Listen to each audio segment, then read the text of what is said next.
జనరల్గా విమెన్ని చూసుకుంటే early periods వచ్చేస్తున్నాయి, బట్ వాళ్ళకి ఏంటంటే ఎంత సైకిల్స్ వాళ్ళు ప్రాపర్గా మెయింటైన్ చేయాలనుకున్నా కూడా సో ఎర్లీగా వచ్చేస్తుంది పీరియడ్స్, లేకపోతే చాలా డిలే అవుతుంది. సో దానివల్ల వాళ్ళు ప్రాపర్ టైం అనేది వాళ్ళు ప్రెగ్నెన్సీ పాజిటివ్ రావడానికి మేనేజ్ చేసుకోలేరు. సో వాళ్ళు ఎలాంటి జాగ్రత్తలు తీసుకోవాలి? ఫస్ట్ థింగ్, ప్రెగ్నెన్సీ రావాలంటే రెగ్యులర్ పీరియడ్స్ ఉండాలి.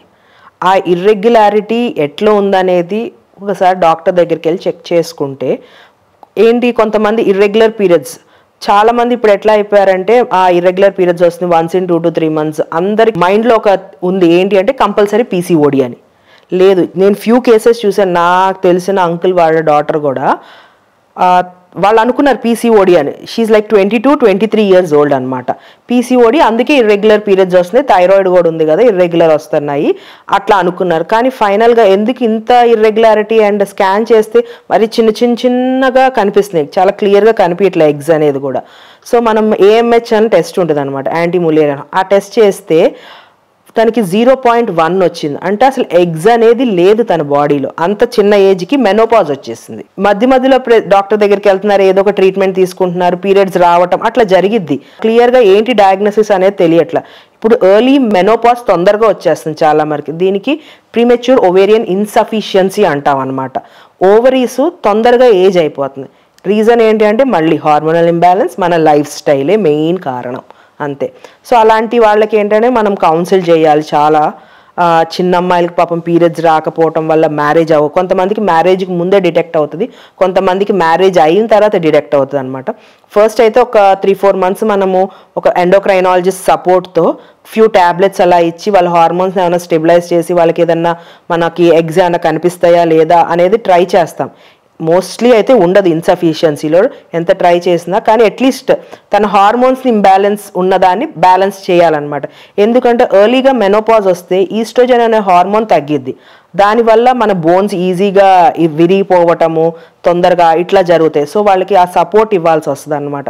సో హార్మోన్స్ ఇచ్చి ఎవ్రీ మంత్ పీరియడ్స్ వచ్చేటట్టు చేసుకుంటా వాళ్ళ లైఫ్ని కొంచెం డ్రాగ్ చేయాలని, లేదంటే తొందరగా వాళ్ళకి ఇబ్బంది అన్నీ విరిగిపోవటము, కాల్షియం డెఫిషియన్సీ వచ్చేయటము ఇవన్నీ జరుగుతాయి అన్నమాట. అది ఫస్ట్ థింగ్ అనమాట. మ్యారేజ్ అయిన తర్వాత తెలిసే వాళ్ళు ఉంటారు. సో కపుల్ ఇద్దరికి కౌన్సిలింగ్ ఇవ్వాలి మనము. దాని ప్రకారం ఇందాక అనుకున్నట్టు డోనర్ ఎగ్కి వెళ్ళచ్చు. హస్బెండ్ స్పర్మ్ తన యూట్రస్ బాగానే ఉంటుంది చాలా మటుకు.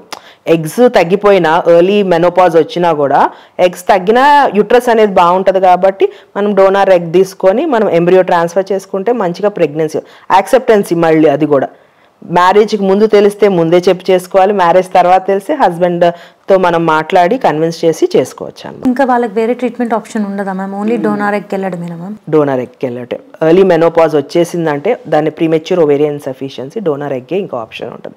ఎందుకంటే వాళ్ళ ఎగ్స్ రావు. అట్లీస్ట్ 1 or 2 ఉన్నాయనుకోండి, మనం ఒక 2 to 3 cycles చేసి కొంచెం ప్రీ ట్రీట్మెంట్ ఇచ్చి కొన్ని హార్మోన్స్ ట్యాబ్లెట్స్ కానీ ఏదన్నా అట్లా పెట్టేసుకొని ఒక సైకిల్ ప్రతి సైకిల్ అట్లీస్ట్ ఒక్క ఎగ్ వచ్చేటట్టు చేసుకొని కూడా మనకి ఎంబ్రియో ఫామ్ చేసి ప్రెగ్నెన్సీ వచ్చిన వాళ్ళు కూడా ఉన్నారు.